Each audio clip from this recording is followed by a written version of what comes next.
নারীর সাথে কেউ যদি কথা বলে সেও চোখের জেনা করে। নারীকে যদি কেউ হাত দিয়ে ধরে স্পর্শ করে সে হাতের জেনা। কথা বললে জবানের জেনা।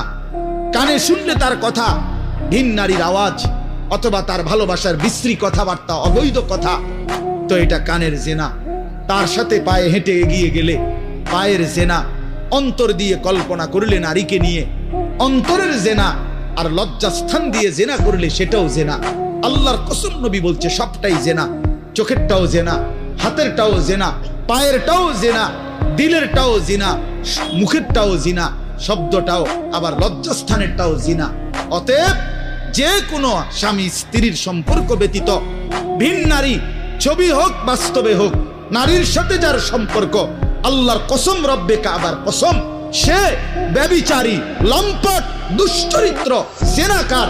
আর আল্লাহ বলছে আমি তোরে ডবল ইউদাআফ অর্থাৎ ডবল রিডবল শাস্তি দেব কিয়ামতের দিন। ওয়া ইয়াখলুদ ফীহি মুহানা, এবং আল্লাহ বলে তারে বেইজ্জতি কইরা, লাঞ্ছিত কইরা চিরস্থায়ী জাহান্নামে ফেলে দেব।